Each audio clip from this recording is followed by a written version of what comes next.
Ooh la la. Ooh. People like games. What up, people? It's Solo, and welcome to Side Quest.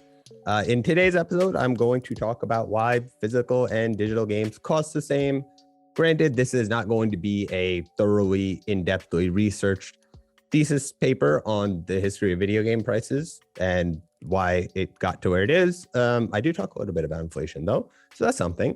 But it is a little bit anecdotal, a little bit of back in the napkin calculations, and a general picture and breakdown of pricing to just sort of explain or give a little bit of an understanding of how this sort of came about. People like games, subscribe, like, plugs, whatever you're supposed to do. Let's get into it. Why do physical and digital games cost the same? Basically, more or less because the consumers are willing to pay for it at the same exact price. And over time, publishers have seen that, so they don't see a reason to suddenly drop the price of digital and make it cheaper, same way that ebooks and physical books started off as. Now I think there's still a little bit of a disparity in pricing, but you would assume that physical books are just more expensive because of the production it costs. So that's what we're going to get into.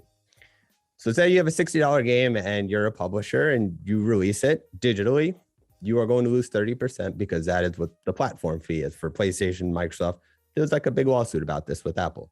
30% is sort of the standard for online market store places. So you release your $60 game, you lose 30%. Now you got $42, but that goes straight to pocket. That's the end of it. Any replication cost of that game digitally is free. You just have to put it in different places. So you don't have any additional cost of having to make it to get it in front of people. You just have to just put it in different places. Yeah, you have maintenance fees, etc., but both sides will have maintenance fees. Now let's move over to the physical version, right? So you automatically have a $60 game. You're going to include the cost of actually making it and packaging it, the cost of distributing it, the cost of the platform fee, because there's still going to be one. It won't be 30%, but PlayStation, Xbox, Nintendo will still charge you to release a game on there.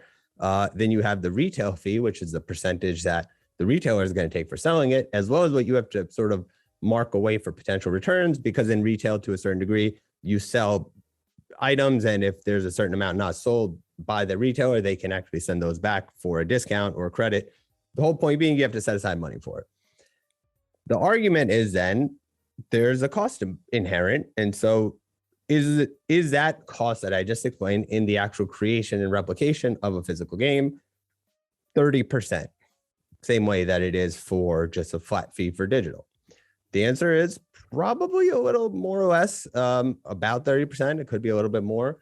And so a publisher is pricing $4 or $5 less on a game. So they're not going to make, say, 42 on a $60 game as they would digital straight to pocket. They might make 35, and there's a lot more variability. So it is in the publisher's advantage to be digital only, not to mention that they're automatically kills the secondary market, because every time that game is resold, the retailers profit, but the actual publishers don't. And so if you want a little bit of consolidation, you got to eliminate the middleman, and people are willing to pay for digital because there's a convenience to it. You don't got to go anywhere. You don't got to buy anything.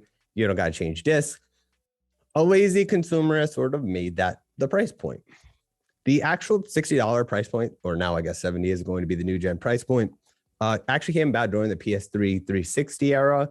That was actually during a really interesting time period. If anybody here is a sports fan, where I think 2K and NBA in the Live series, which are the two sports franchises, ended up beefing over prices because 2K, I think, was suddenly released $20 games for football, basketball. That we're going to do a series on. I'm going to dump into that because I'm just going to tangent all the way through there and just sort of waste all the time.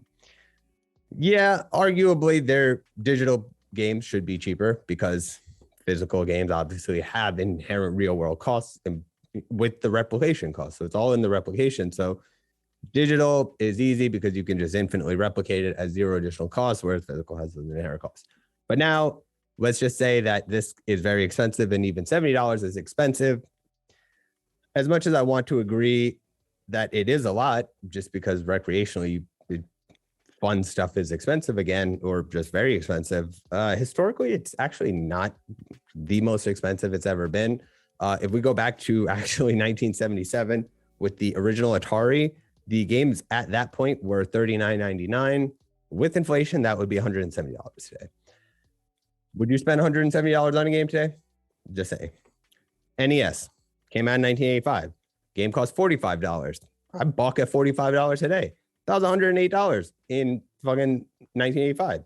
That didn't change. Like Sega had $50 games, which was like 108. Super Nintendo, $60 games, 118. Like realistically, for what players are getting, especially now that we've even moved to free to play, which inherently means that you don't even have to necessarily pay any money. Like I paid $10 for access to Halo. In 1977, you paid fucking $170 for Pong. Like, you see what I'm saying? So there's a little bit of a, let's sort of keep this in perspective as to what you're getting technologically, man hours wise, and just as a created product, even with bugs included, comparative to what you used to getting for the price. But the basis as to, hey, is there a statistical basis for why these games have the exact same price point other than 9 out of 10 people will just click buy on the digital one because it's in front of them instead of go through the process of buying the physical one? I'm going to argue no. And so for all intents and purposes, the move to digital only has been great for publishers and for the platforms because the platforms can charge them 30%. The publisher is still getting more fee, but they don't have to deal with the entire headache of the distribution process, which I'm sure is 10 times more difficult. And I believe the digital only distribution system has opened the door to the sort of blossoming of indie titles that we've seen, which wasn't always the case when you had this sort of hierarchical structure of trying to get into the game industry and release games through this sort of entrenched process. So there's good, there's bad. The price, arbitrary, but cheaper than it used to be or could be. So even though it's $70, historically, you're not getting ripped off. So was this the most informative episode in the world? I don't know. I can't tell you. I just wanted to rant a little bit about it because I think that shit's nonsensical, but same way I thought that, mobile phone monetization was, but if enough people are willing to pay for it, then why would they have an incentive to suddenly make it cheaper? So that's all I literally had to add.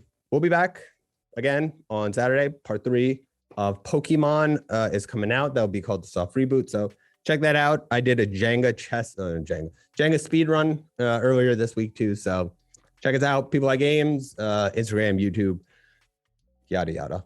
I'm Solo. We'll be back. Peace.